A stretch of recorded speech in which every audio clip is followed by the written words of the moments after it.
Akırkı bir cumanın içinde dal ушул ноябрь айында ушул сиздер көрүп турган развилка трассасында Баткен районунун 10 адамдын өмүрүн алган жол кырсыгы катталды. Бүгүн дал ушул развилкада Баткен район Төрткүл аймагы атайын түлөө өткөрүлүп жатат. Мал союп, кан чыгарып түлөө өткөрүлүп жаткан учуру сиздер бул чыгарыштан дал ушул түлөөнү көрсөтөбүз. Мындан ары бул жолдо жол кырсыгы катталбасын деген максатта атайын Куран окутулуп жатат.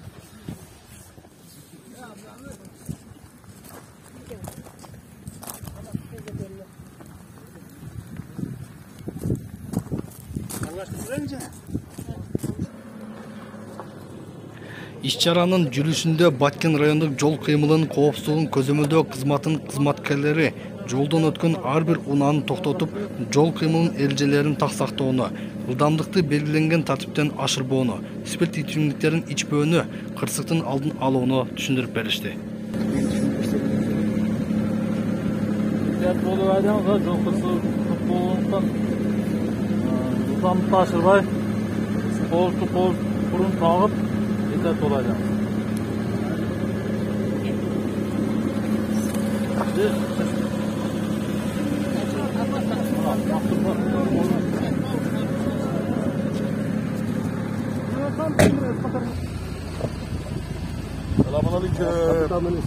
Aleykümselam. Mitaş Şerika. Bize de hazır iş-çara жүрүп жатат. Oradan geçeceğiz oralardan da. İş-çara жүрүп жатат. Жол кырсыгынын алдын алуу боюнча бизде атайын iş-çara жүрүп жатат. Ne var burada? Бул жерден hazır. Rahmat. Çok teşekkürler. Gayra kaydanızlar. Жолдо этият болуп, машина кагылышпас үчүн ушундай bir Kuday'ın aslında Kuday ötürüp dua kılıp atağımız. Çok teşekkürler. Çok teşekkürler.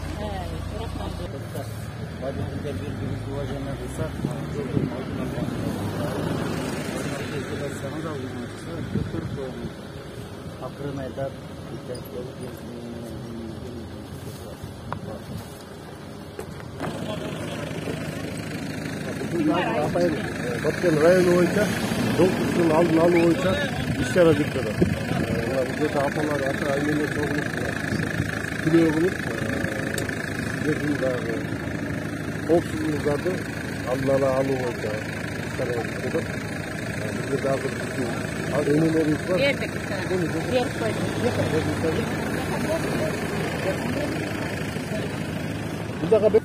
Hurmatlı Aktürk elinin turgundары, akalar, ülkeler, eceler, karındaşlar, bana bugün bizde aylı hükümette, aylı hükümet, 4 aylı hükümetin Aktürk ayında жақсы iş-çara uyuşturup, bana organizatorlar uyuşturup, şehirde aramızda turşat bardığı, ata-babadan kalgan saltımız, 7-9 жол Кудайды koyuyoruz, şunu uyuşturup bugün ötkörütağız. Bu iş-çaramızga bugün Баткен oblasının Iğarın ökülünün birinci Marufcan Karimov Kulayev kelip oturat.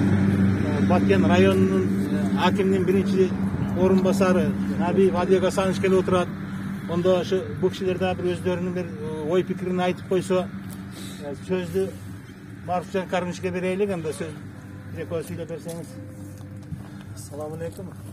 Turpaklar, biz dagı bunday күтүүсүздөн эле сиздердин иш-чараңыздарга түшүп калдык. Мындай жакшы иш-чара өтүп атыптыр да, ушул Турпак айылынын эли өздөрү ушундай демилге көтөрүп, акыркы күндөр ушундай жол кырсыктары көбөйүп, өлүм житим менен коштобой күчөп кетти деп.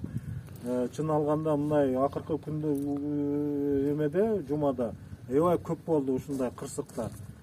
Анан ошол айдоочуларды токтотуп, кыргыздын илгертен баягы келаткан ырым-жырымын кылып, жети токоч берип, ушуларга бир түшүндүрүү иштерин жүргүзүп, аманатыбызды айтып коеюн деген экенсиздер. Ошо кылган ишиңиздерге Алла Таала ыраазы болгон болсун. Жакшы иштерди уюштурупсуздар. Сиздердин ушундай көтөргөн демилгеңиздер облус боюнча башка жактарга дагы ушул иш-чара уюштурулуп жуксун. Эми ошо айдоочулар өзүңүздөр көрүп атасыздар. Азыр биз турган жерде да кандай bir айдоочу өтүп кетип атты, бир жанагы ылдамдыгын кичине азайтып же токтоп, эмне эл токтоп турат да дебеди да жолдун жайында. Бул акыркы күндөрү бул уже жоопкерчиликти сезбей калды да, баягындай башкача бир өздөрүнчө кеңиричилик өтүп кетти да, бул бош койгондо да болбойт экен да. Булар кичине ошон үчүн мына атайын кызматтар да катуу иштеп чараларды көрүш керек. Булар өздөрү жетишпейт. Болгону район боюнча 3-4 болсо, буларга жардам бере турган мына баарыбыз сиздер менен биздер да. Биз отурган жерлерде, ушундай жерлерде айтышыбыз керек жанагы айдоочуларга, ушул жолдо жүргөндүн өзү аманат да, эсен аман ойлогон жерине барып жетиш керек. Мына азыр эми өлкө башчыбыздагы баардык эле жетекчилер Баткенге ушундай көңүл буруп жардамдарыны болгон аракетин ушул жака жумшап аткандан кийин бизден дагы кичине мындай кайтарымдуу жоопкерчилик нерселер болсун. Мына өлкө башчы өзү бүт айлык акыларыны пенсияларыңыздарга кошуп берип атат. Аябай жакшы камкордуктарды көрүп атат. Мындайча болгон эмес да. Ошого сиздер дагы ушул балдарга жардам берип, ар бир жолуккан жерлериңиздерде эле ушундай иш-чараларды көбүрөөк айтып, көбүрөөк түшүндүрүү иштерин жүрсөк, Кудай кааласа жакшы болуп кетет. Бул балдарга дагы айтып атабыз, талап катуу коюлуп атат балдарга да. Өткөн жумада эле облустун жетекчиси баарын чогултуп алып тапшырмаларды койгон, катуу иштегиле, жоопкерчиликти сезсин дейт. Ушул жоопкерчиликти сезбегенден ушундай иштерге барып атабыз да, кырсыктар көп болуп атат. Ошол эле мен сиздерге не дейин, ден соолукта болуңуздар, ишиңиздерде ийгилик болсун. Ушундай тынч күндөрүбүз көбүрөөк болуп эле, жакшы күндөрдө жолугуп турайлы. Бисмилlah. أعوذ بالله من الشيطان الرجيم.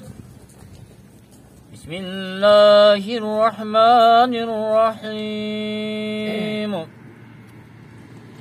الحمد لله رب العالمين الرحمن الرحيم مالك يوم الدين إياك نعبد وإياك نستعين اهدنا الصراط المستقيم صراط الذين أنعمت عليهم غير المغضوب عليهم ولا الضالين.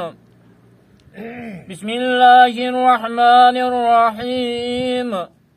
قل هو الله أحد الله الصمد لم يلد ولم يولد ولم يكن له كفوا أحد.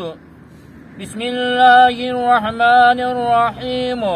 قل هو الله أحد الله الصمد لم يلد ولم يولد ولم يكن له كفوا أحد. بسم الله الرحمن الرحيم. قل هو الله أحد لله الصمد لم يلد ولم يولد ولم يكن له كفوا أحد. هو الله غفور رحيم الجواد الكريم العلي العظيم السميع الدعاء. سبحان ربك رب العزة عما يصفون وسلام على المرسلين والحمد لله رب العالمين. آمين. الحمد لله والصلاة والسلام على رسول الله. اللهم اغفر لي والوالدي والجميع مؤمنين مؤمنات يوم يقوم الحساب. Жараткан Аллахым, сенен тилерибиз ушул күнгө дейин окулган, ниет менен окулган дуа Кур'ан аяттардан назил болгон сабабларды. Аллахым бүгүнкү окулган Кур'ан аяттардан назил болгон сабабларды. Аллахым ушул жарык аламда өзүң бизге кабар кылып жөнөткөн ушул жолдоруңдагы өтүп кеткен дуагазар болуп өтүп кеткен момун мусулмандарыңа багыштадык. Аллахым ушул жолдо жүрүп өтүп кеткен инсандарыңды магфират кылгын, кабырларını кең кылгын, нурлуу кылгын, кыяматта тартыла турган таразыларын оор кылгын.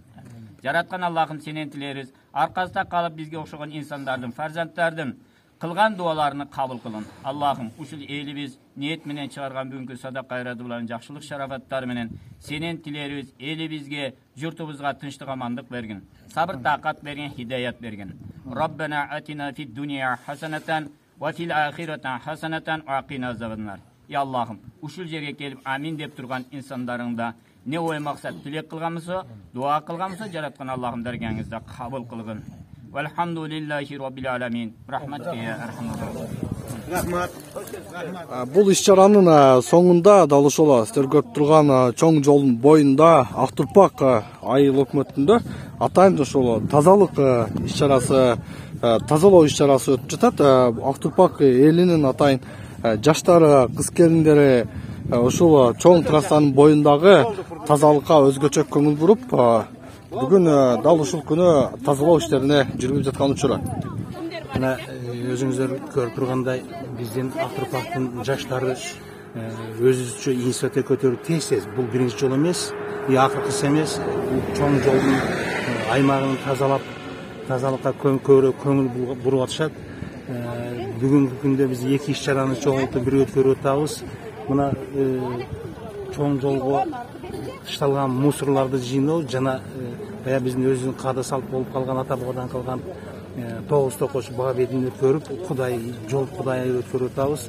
Бул биздин жолдо болуп аткан көп автокырсыктарга учурап аткандарга түшүндүрүү иштерин жүргүзүп, шоферлорду токтотуп, ар бири менен сүйлөшүп, жолду акырын абайлап жүрүүчүлөрдөн суранып, ушундай бир жакшы иш чараларды уюштуруп атабыз. Бул биздин өткөрүп аткан иш чарабыздын негизги максаты ушул айдоочуларга түшүндүрүү иштерин жүргүзүү. Негизги максаты ушул. Айдоочулар, урматтуу айдоочулар, сиздерге өзүмдүн атымдан, элимдин, жалпы эле Кыргызстан жарандардын атынан кайрылып кетет элем.